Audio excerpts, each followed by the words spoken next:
சாய்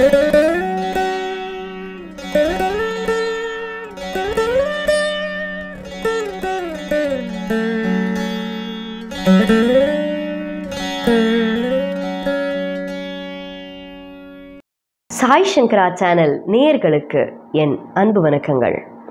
ஆன்மீக தகவல்கள் நிகழ்ச்சியில் நம்ம ஒவ்வொரு வாரம் ஒவ்வொரு ஆன்மீக தகவல் பார்க்குறோம். பக்தர்கள் உங்களுக்கு என்ன தகவல் வேணும்னு நினைக்கிறீங்களோ நீங்கள் கமெண்ட் செக்ஷனில் போஸ்ட் பண்ணுங்கள்.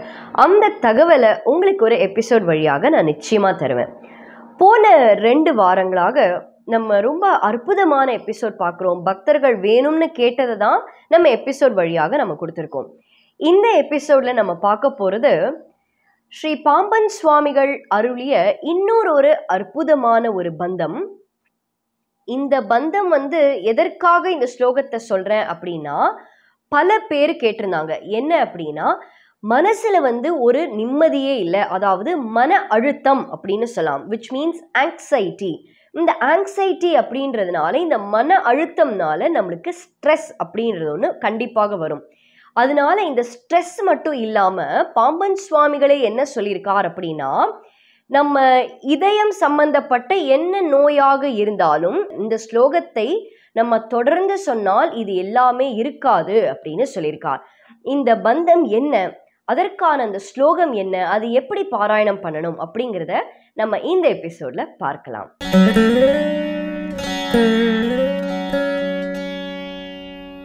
குமரகுருதாச சுவாமிகள், அதாவது பாம்பன் சுவாமிகள் பல அற்புதமான பந்தங்களை இயற்றியிருக்கார். இந்த மாதிரி கமலபந்தம், சஸ்திரபந்தம், ரதபந்தம், மயூரபந்தம், இந்த மாதிரி பல பந்தங்கள் இருக்கு.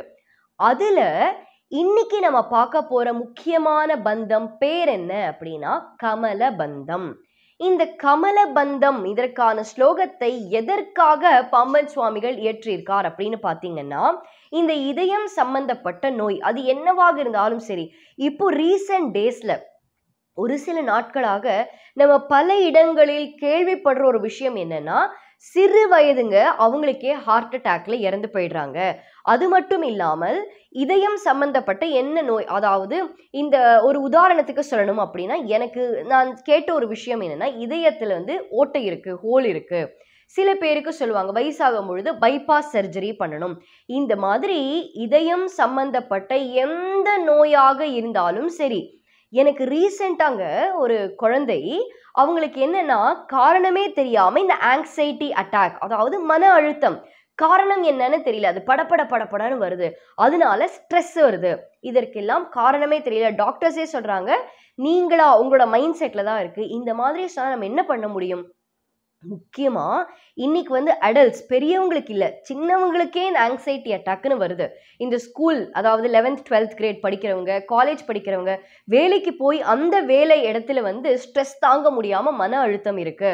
அந்த மாதிரி இருக்கிறவங்களுக்காக மட்டும்தான் இந்த கமலபந்தம் ஸ்லோகம். இந்த ஸ்லோகம் முதல்ல என்ன அப்படின்றத பார்க்கலாம். அதற்கு பிறகு இது எவ்வளவு முறை சொல்லணும் அப்படின்றதெல்லாம் நான் உங்களுக்கு சொல்றேன்.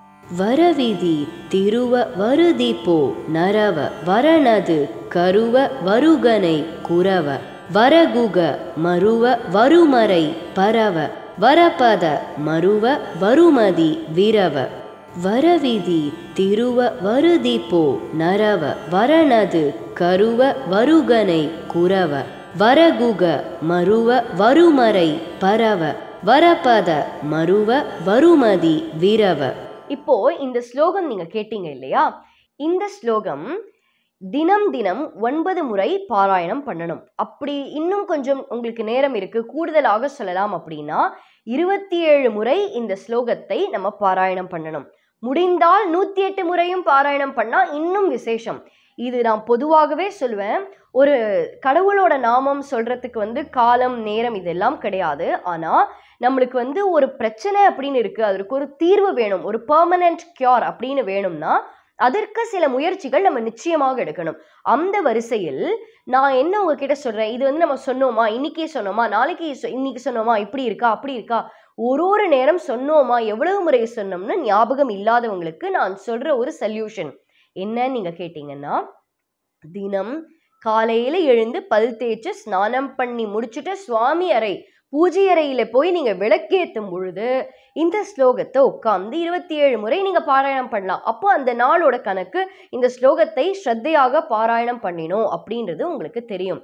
நீங்க பாம்பன் சுவாமிகளோட போட்டோ இருந்தா உங்க வீட்டுல வச்சுக்கலாம். இல்லையா முருகப்பெருமானோட போட்டோ இருந்தாலும் நீங்க வச்சுக்கலாம். ஏன்னா எல்லாம் அவர் முருகன் வந்து அவருக்கு நேரடியாக காட்சி கொடுத்து பாம்பன் சுவாமிகள் இயற்றிய ஸ்லோகங்கள் பந்தங்கள்லாம் தான் நம்ம பார்க்குறோம். அதனால முருகப்பெருமானோட படம் இருந்தாலும் போரும். சிலை இருந்தால் ரொம்ப விசேஷம். தினம் நீங்க என்ன பண்ணுங்க, காலையில எழுந்து பல் தேய்ச்சி ஸ்நானம் பண்ணிட்டு எல்லா சுவாமிக்கும் நீங்க பூ வைப்பீங்களே அந்த மாதிரி பூ வச்சு இந்த ஸ்லோகத்தை நீங்க தினம் சொன்னால் போரும்.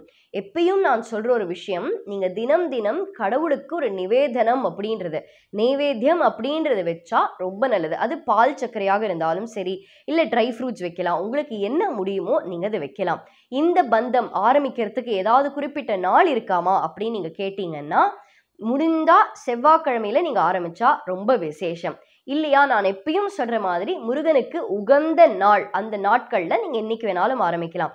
அந்த நாள் கூடிய சீக்கிரத்தில் இல்லை அப்படின்னா கண்டிப்பா செவ்வாய்க்கிழமை வரும் ஒரு வாரத்துல. அந்த செவ்வாய்க்கிழமை நீங்க ஆரம்பிச்சு தினம் தினம் இது பாராயணம் பண்ணலாம்.